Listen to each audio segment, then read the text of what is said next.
Hey everybody, welcome to another episode of Local Wisdom. I'm Justin Underwood, your marvelous mortgage guy. I'm here with James Douglas, my realtor friend. How are you this morning, James? Good morning. Everything's good. Yeah, it's good to be with you. We're asking the question, is there a downturn in the market? Are things changing, shifting? You know, what's happening out there in terms of sales price, sold listings? What is going on? I feel a change in the weather, my friend.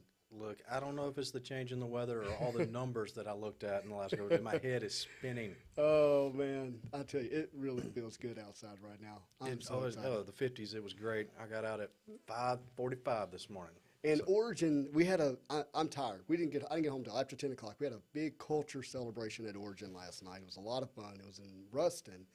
And they gave us food. They gave us hoodies. Oh, yes. Perfect morning for it. I am so excited. I love a good hoodie as much as anybody. You do. I agree. You do like a hoodie. Well, James, you know, I've often heard in my past world as a real estate appraiser that liars figure and figures lie. And it's this concept that, you know, with numbers, you can almost make things look any way you want to. And that is true. And I looked at these numbers a lot yesterday. yeah, and it's like, what story is it really telling? And like, if you were wanting to create a headline, you could probably create a headline that markets up. Values are up. Values are way up in our area. Yeah. And then you could be like, sky is falling. It's down, right?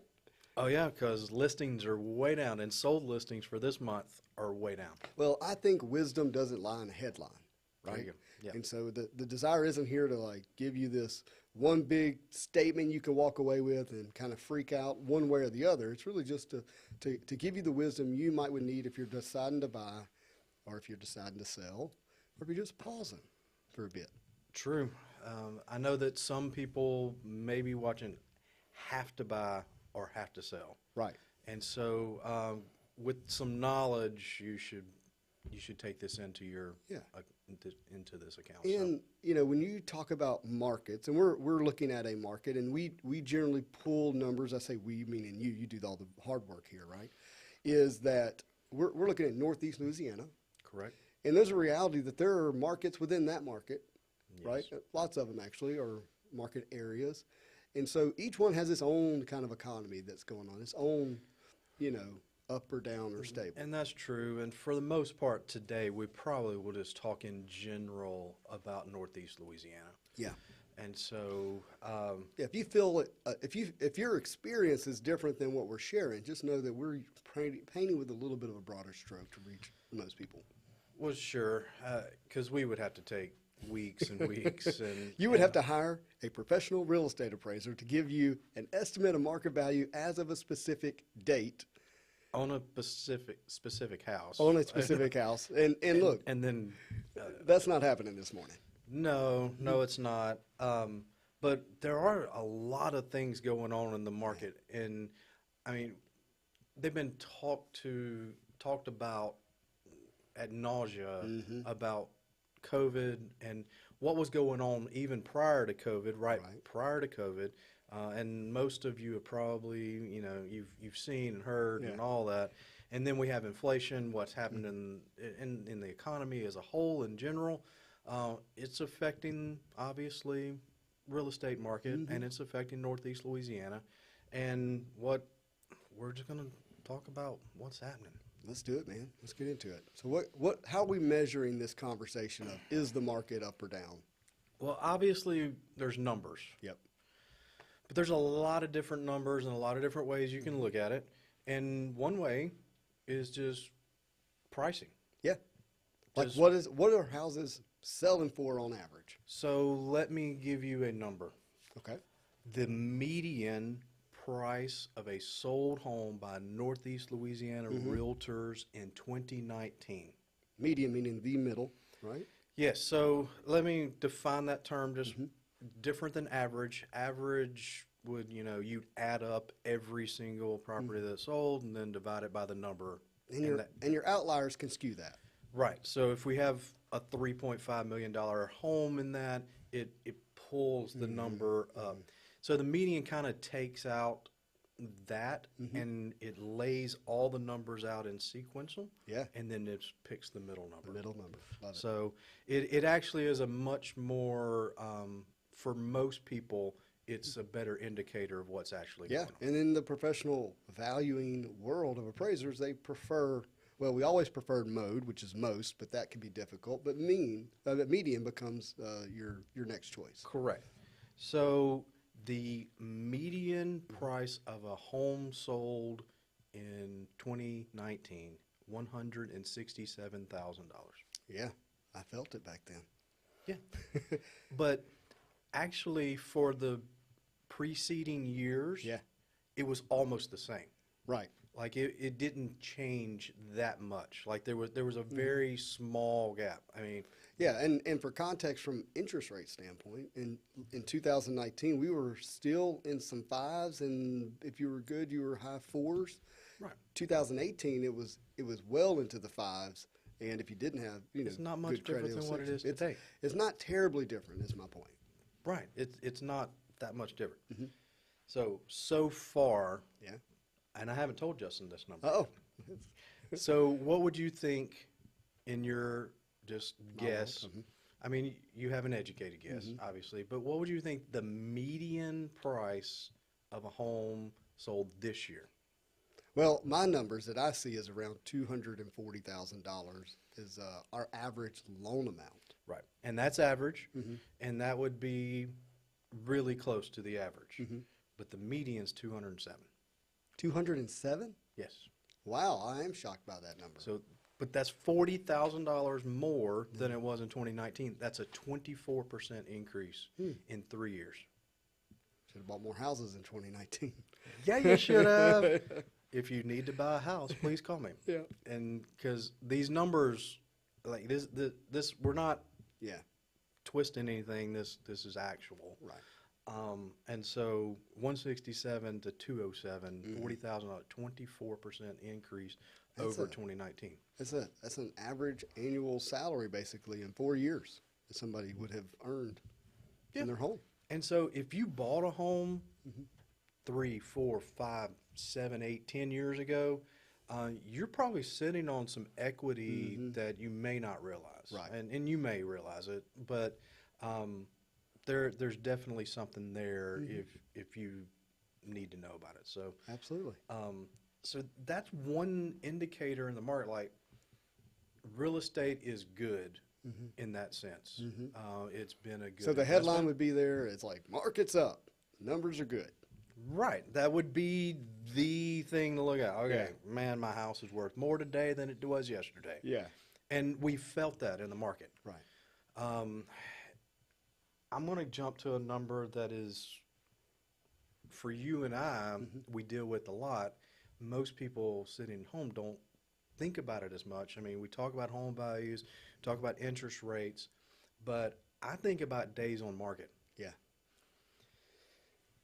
Wow. They have not, days on market have not gone up in any month since. It's a real-time analysis, my friends. Right. I mean, since, wow. Oh, cow. All right. So August of 2020.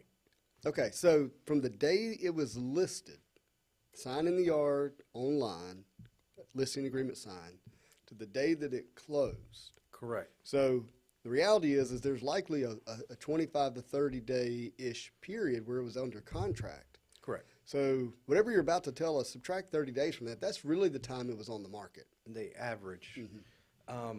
Yes. So let's go. 2019, almost across the board, every month there was, between 135 and 155. Right, got it. That average days on the market. In 2020, that went to That's over 3 months, right? yes. Yeah, so just for context, because there's people who have their house listed and it's been up for 3 weeks and they're panicked, right? Correct. But that people didn't panic in 2019. Yeah, that was 3 months. It was the general typical marketing time was 3 to 6 months. So if you sold it in 3 months, Oh yeah. you were up. If you sold it within 6 months, you were good. If it was over 6 months, you were overpriced. Right. If you have an appraisal on your home, flip through it. there's a page close to the back usually, and it talks about marketing time. Let him see for him. Yeah. Yeah, nobody looks at it. So useless piece of. Never mind. Let's keep moving. Hey, I looked at it. It doesn't make most sense in most days. The data just doesn't fit into that form well, but I understand what you're saying. That it wanted to understand the marketing period, Right. and generally, if it landed within 3 to 6 months, you had a marketable house. And so when we get closer to today, like coming closer from 2019, they just continually go down. Every month it is Down. dropping. You know, it's going 160, 167, 156, 150, 141, 135, 144, and then 140, 137, 120, 116, 97, 97, 84, 90, 88. That's the end of 2021. Got it. An 88-day average days on the market. 2022, we start out 82, and then today, or last month, in August, 69 days. Which is really 39 days. Correct. And that's average. That's even the That's the outliers. that's the including those properties that have been on the market for 1,200 days. Right. So the All right. the median days on the market is 51 51 days. for August. Whew. There's a change. Okay. So far, we're halfway through September. Right. This is going to be, if it continues, Right. If something doesn't shift for the last 2 weeks of the month. then we're going to go from a median of 51 days on the market to 66. Oh, so ticking up. Correct. All right, so I want to paint a picture real quick. So, starting in 2019, we obviously started getting more buyers, people buying homes, Yes. and that created competition, which means homes didn't sit on the market as much because you had more buyers than you had houses. That has appeared to continue all the way through to this year. More buyers driving down marketing periods. Obviously, low interest rates played a role into that. Rates really, significantly began to shift in February, roughly, okay?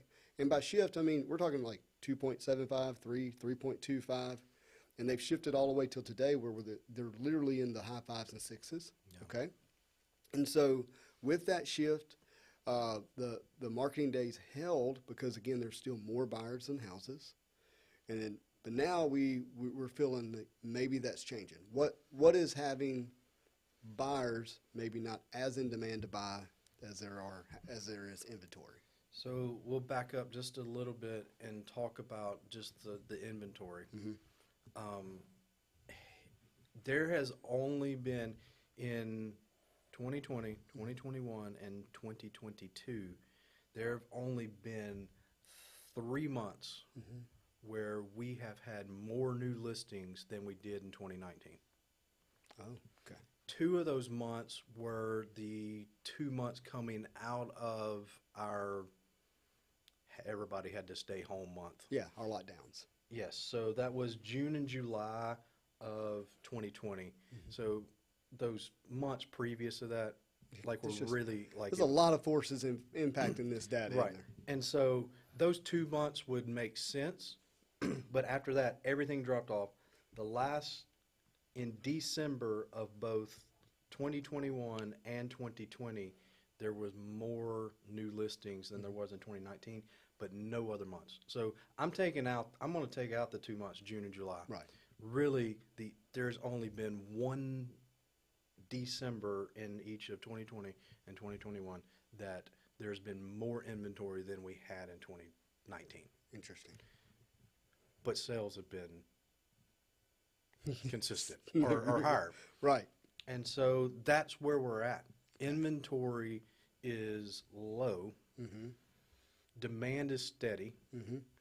And so there's only a couple of things to do. Prices go up. Yep. And days on the market go down. So if you were buying a $300,000 house, okay, from February to today, just in rate alone, your payment went up $500. That hurts.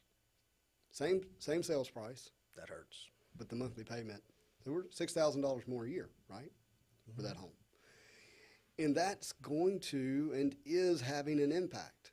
It, Sure. you know, I mean, and obviously demand offsets these negative forces because there's just not enough houses. And the interesting thing is, without a housing building boom, I don't see that changing drastically. No. COVID created a shift in mindset for home ownership in a significant way because, number one, if you're going to get locked down again, which we now know is a reality, you want to be at home. Yep. Number two, we're working from home at a really high level. And so people now want to live in a place that they can enjoy from an entertainment standpoint, a relaxation standpoint, but they also need space to work. And this has them leaving rental units and wanting home ownership. And there are other forces at play, but so the demand's never been higher, you know, over the last year to 2 years. And then you add the fact that we had population growth in the last 2 years.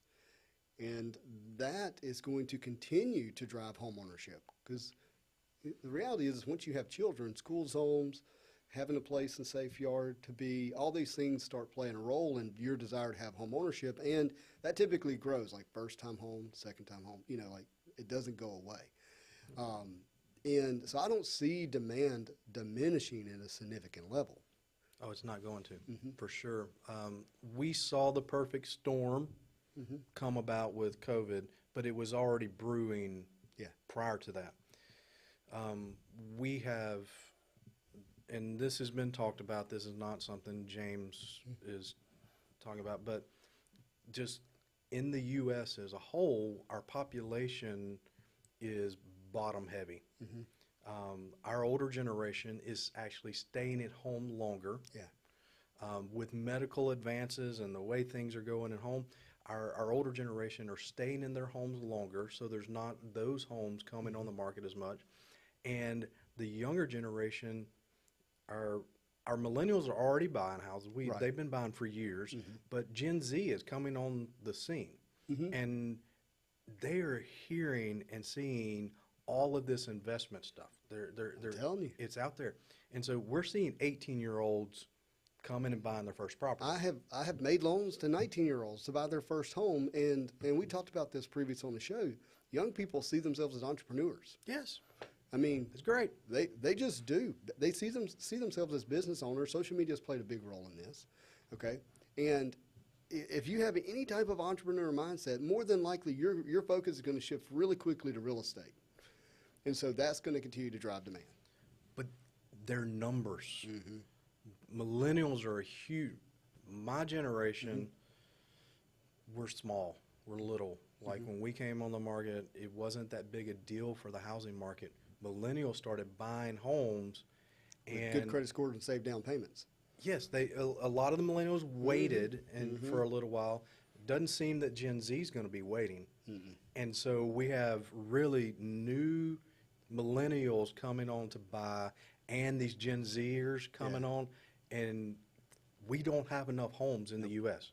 Yeah, I've said, and this is a little bit hyperbole, but if we're going to have a housing crisis, it's going to be a shortage of homes. Absolutely. That's going to be the crux of the And there's situation. one other with all of the investors. There are a lot of more investors in the market today holding on to homes that are not, may never come back on the market for someone to purchase. Yeah. And so there's a serious issue, not just in Northeast Louisiana, across the U.S. With the need for homes. With third-party rental companies like Airbnb, it turns your regular, homeowners who think, hey, I can own another home and it'll be an investment for me, and I can enjoy it some of the year because I don't have to rent it for 12 months straight. I can rent it for the weekend, for the days, or whatever, and so those homes are being sucked up, right?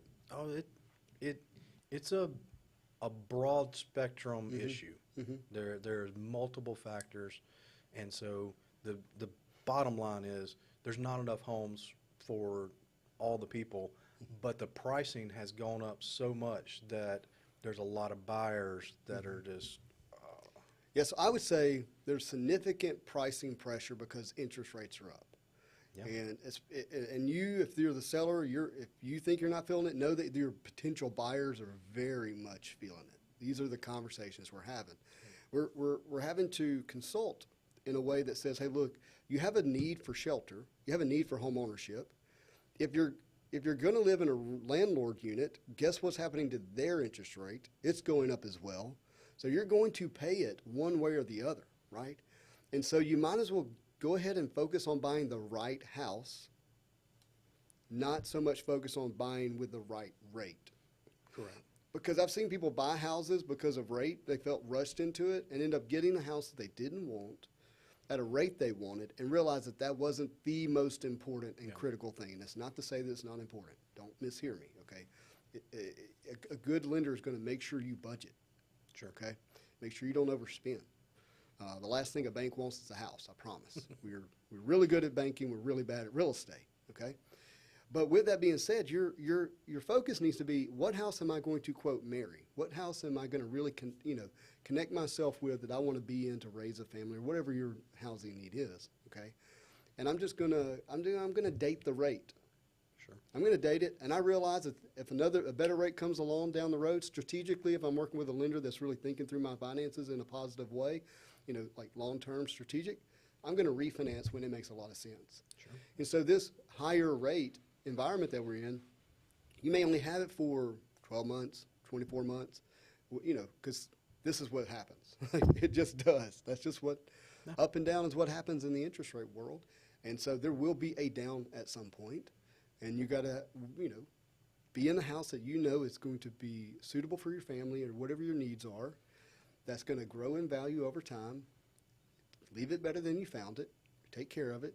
And then when rates reduce again, then that's the time to really focus on interest rate. Yes, I do. I felt that from a real estate selling side, that there were buyers and even sellers trying to rush their home onto the market. And then, we have a friend that's living in a garage apartment because they rushed their home onto the market. Like, I got to sell it. But I also had several clients that ended up having to live with family, or make do in a rental for. I had a conversation yesterday, and I won't say too much because it's a small town, right? They were like, "I'm gonna go ahead and sell it because I know that it's a good time to sell," and they are now living in a camper where they hope to build in the future. Okay, and that's fine if that's the way you want to live, Right. but Jamie would never let me do that.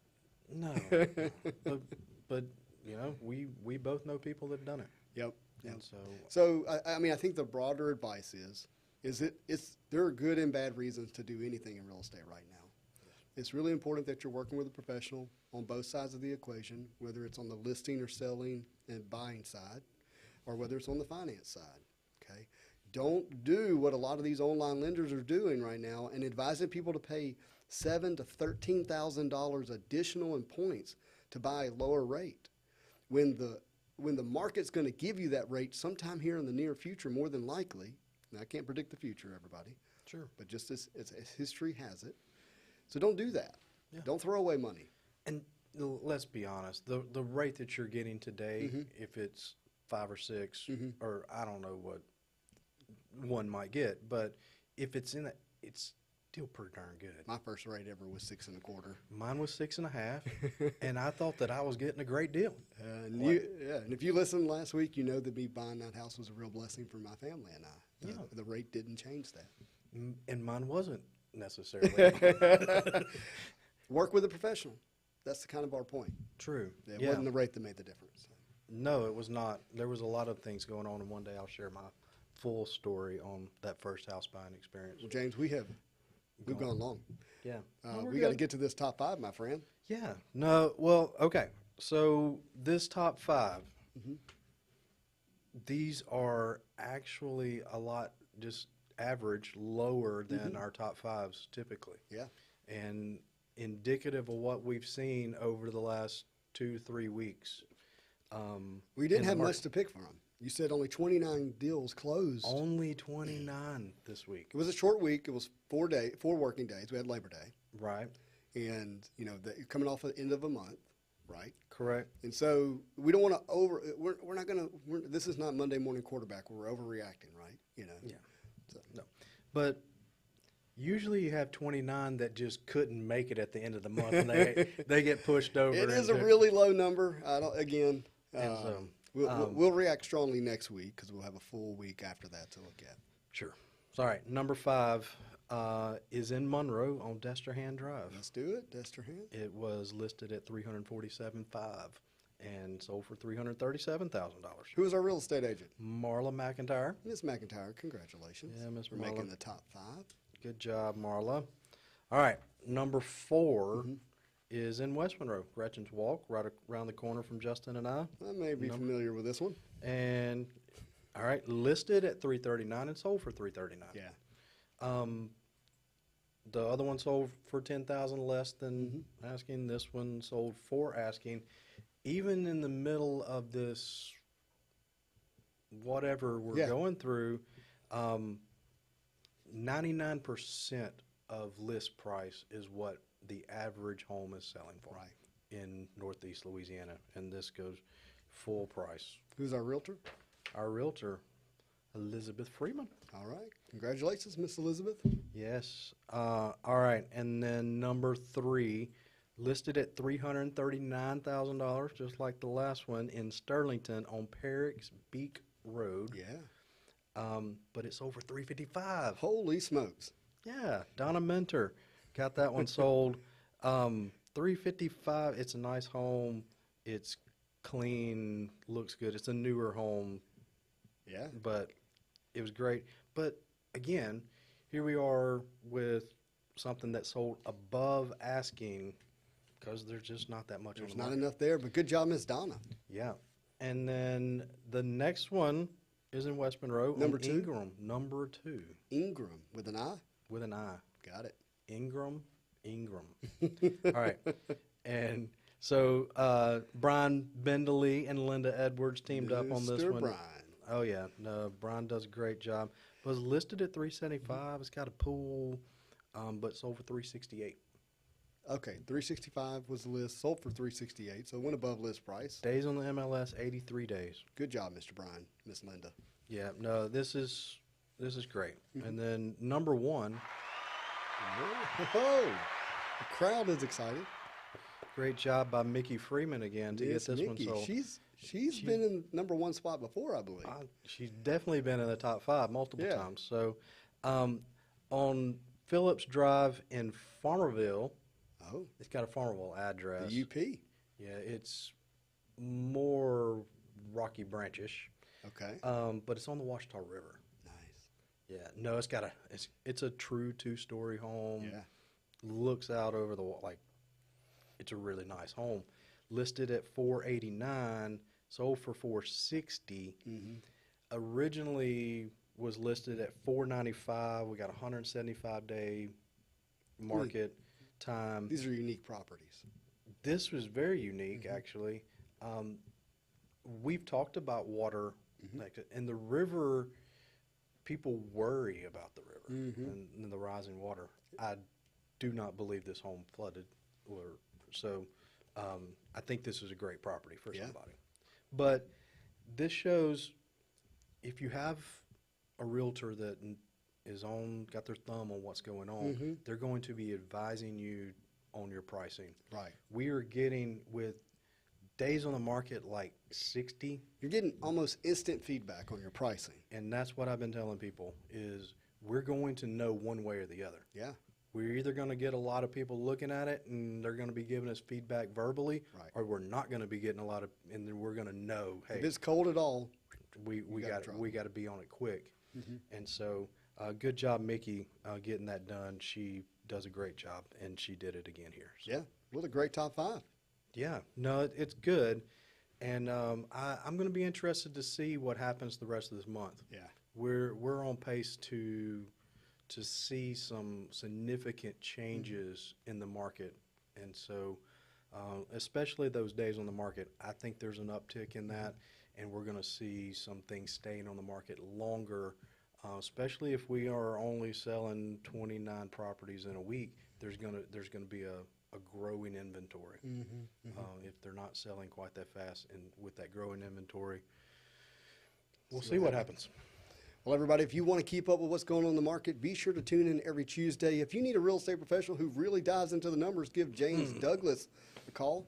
If you need a lender, if you need a mortgage, or you want somebody to build a strategy for your home loan needs, please give me a call. I'm Justin Underwood with Origin Bank. Thank you for watching. This has been another episode of Local Wisdom, but as always, I hope you have a marvelous day. We'll see you next week.